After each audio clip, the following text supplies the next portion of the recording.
Franky Dikita Kanjanji. Tugas ini mata kuliah riset kewirausahaan. Pada kesempatan ini saya akan menjelaskan latar belakang persoalan penelitian, tujuan penelitian, serta manfaat penelitian.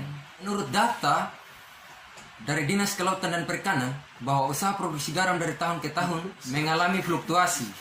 Berdasarkan hal tersebut, maka usaha produksi garam di Kecamatan Pandawai Kabupaten Sumba Timur memiliki peluang besar untuk dikembangkan.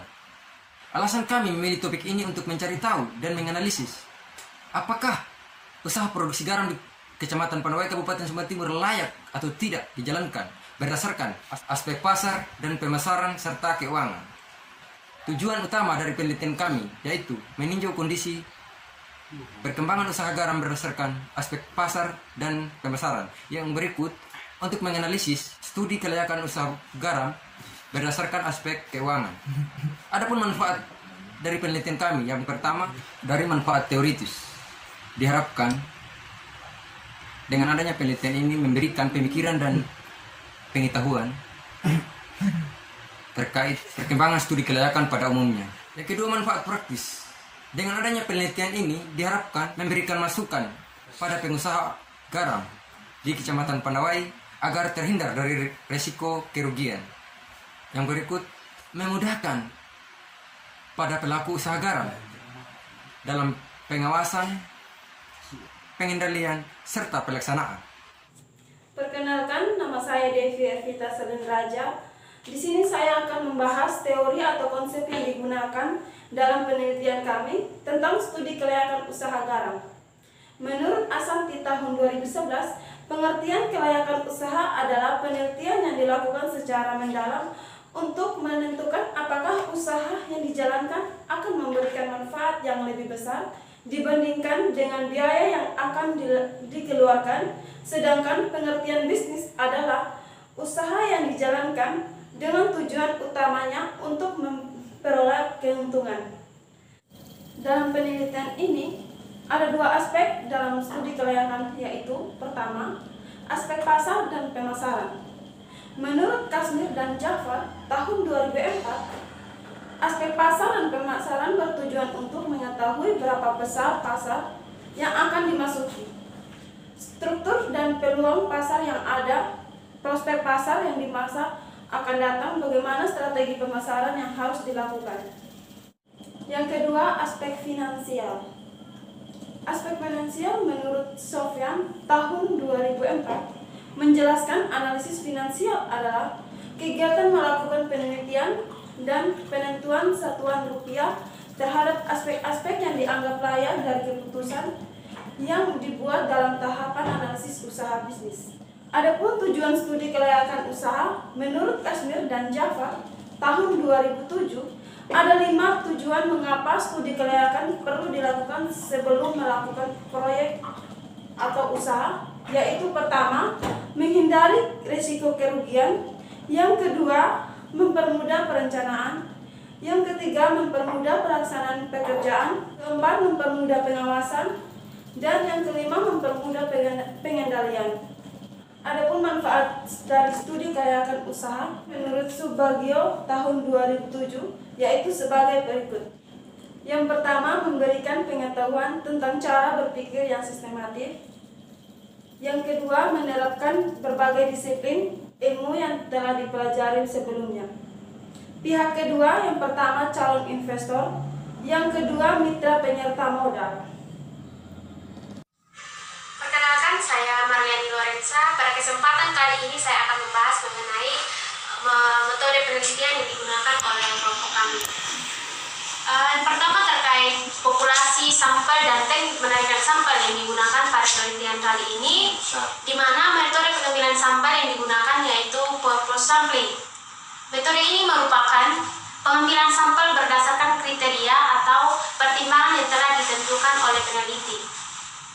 Dan kriteria pertimbangan dalam pemilihan sampel yang kami gunakan pada usaha garam berada di Kelurahan Kawangu, yaitu dengan kriteria usaha aktif selama beberapa tahun terakhir serta mudah dijangkau. Yang berikut teknik analisis data yang digunakan. dalam penelitian ini adalah analisis terhadap dua aspek.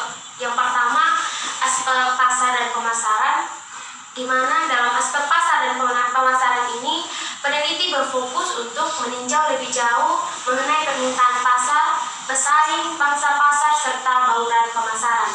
Yang kedua, ada aspek finansial.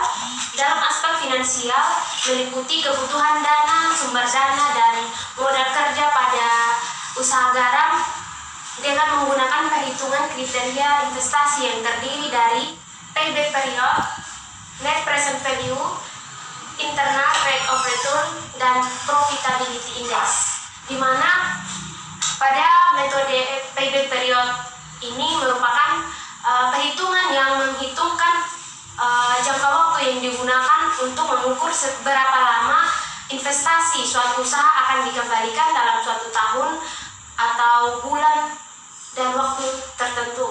Dan untuk menghitung payback period dari usaha yang diteliti, kami menggunakan rumus seperti di samping ini.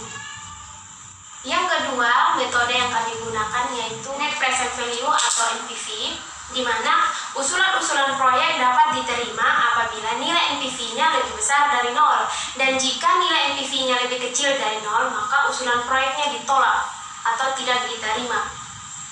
Dan apabila hasil perhitungan NPV-nya sama dengan 0, maka perusahaan dalam keadaan break even point atau seimbang. Untuk menghitung atau mengukur penilaian menggunakan net present value, teman-teman bisa menggunakan rumus di samping ini. Dan kriteria untuk mengukur kelayakan usaha yang digunakan yang kedua ini adalah internal rate of return atau IRR, di mana hasil perhitungan IRR menunjukkan nilai IRR lebih besar dari rate of return yang ditentukan, maka usulan proyek diterima. Sebaliknya, apabila nilai IRR-nya lebih kecil daripada rate of return yang ditentukan, maka usulan proyeknya ditolak. Dan untuk menghitung penilaian menggunakan internal rate of return ini, teman-teman bisa menggunakan rumus di samping ini. Dan yang ketiga, dengan kriteria penilaian profitability index, di mana usulan-usulan proyek dapat diterima apabila profitability index-nya lebih dari 1, dan sebaliknya jika nilai profitability index-nya lebih kecil dari 1, maka usulan proyeknya ditolak atau tidak diterima. Dan untuk menghitung nilai profitability index ini, teman-teman bisa menggunakan rumus di samping ini. Saya Karolo Sigada. Saya akan membahas hasil penelitian dan pembahasan. Permintaan pasar dari usaha produksi garam ini dari tahun ke tahun terus meningkat. Di mana pada tahun 2016 total permintaan pasar mencapai 4.000 kg. Kemudian pada tahun 2017 meningkat menjadi 10.000 kg. Pada tahun 2018 juga semakin meningkat menjadi 22.000 kg. Serta 2019 mencapai 25.000 kg. Kemudian pesaing dari usaha produksi garam ini yaitu para petani garam lokal di sekitar usaha ini yang juga memproduksi garam yang sama, serta garam beriodium yang berasal dari luar daerah yang masuk ke Sumba Timur. Nah, jadi pesaing yang paling kuat dalam usaha ini yaitu garam beriodium yang memang sudah sangat terkenal di kalangan masyarakat yang memenuhi bumbu dapur setiap rumah tangga yang berada di Sumba Timur. Kemudian pangsa pasar dari usaha produksi garam ini cukup luas. Nah, di mana target dari usaha garam ini yaitu kelurahan-kelurahan yang ada di sekitaran Kawangu, kemudian Kota Waingapu dan Desa Tanarara.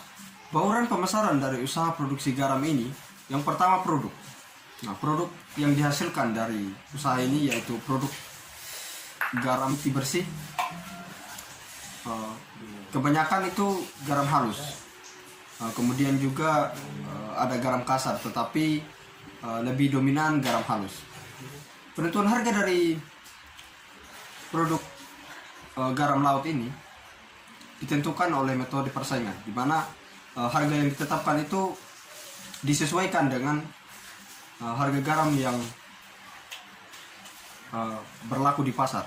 Nah, sehingga pengusaha tidak terlalu melihat biaya-biaya yang dikeluarkan, tetapi lebih kepada penyesuaian harga yang berlaku di pasar, yang memang sudah ditetapkan oleh para penjual garam yang lebih awal memasuki pasar. Kemudian distribusi garam dari usaha ini menggunakan dua metode, yaitu yang pertama metode 0 tingkat dan yang kedua metode 1 tingkat. Nah, metode 0 tingkat ini yaitu para pembeli yang langsung membeli produk garam ini untuk kebutuhan sehari-hari mereka. Nah, kemudian metode yang kedua, metode 1 tingkat, di mana para penjual kembali atau pedagang besar membeli garam untuk dijual kembali ke pasar. Jalur distribusi dari usaha ini sangat pendek, karena biasanya pembeli langsung mengambil produk di tempat usaha. Kemudian promosi. Pengusaha garam ini biasanya melakukan promosi lebih kepada tempat-tempat usaha yang memang membutuhkan produk garam, seperti perusahaan aquamor, kemudian para peternak. Selain itu juga pengusaha ini melakukan pemasaran dari mulut ke mulut.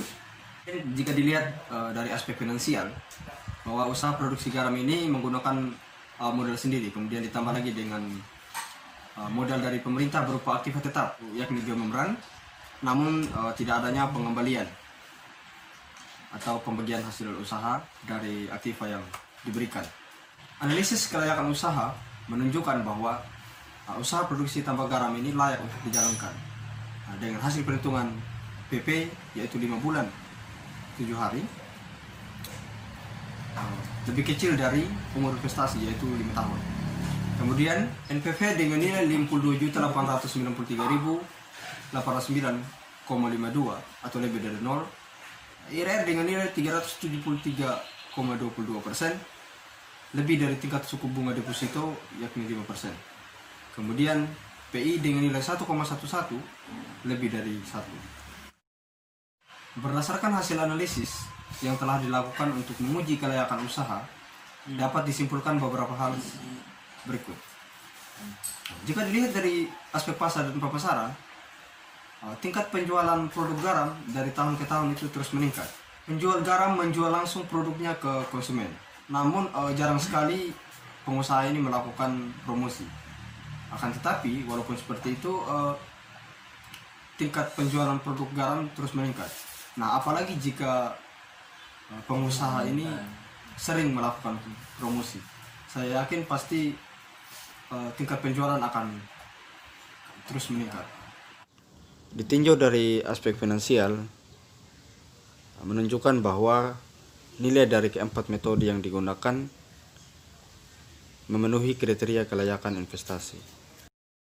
Berdasarkan hasil analisis yang telah dilakukan, ada beberapa saran yang ingin kami sampaikan.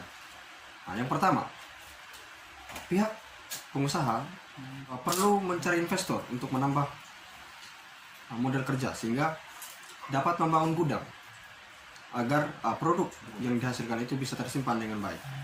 Nah, kemudian yang kedua, promosi untuk perlu dilakukan secara terus-menerus, karena tanpa promosi produk garam ini tidak bisa dikenal oleh masyarakat, sehingga dengan terus melakukan promosi maka produk garam ini akan dikenal secara luas oleh masyarakat sekitarnya ataupun di luar daerah.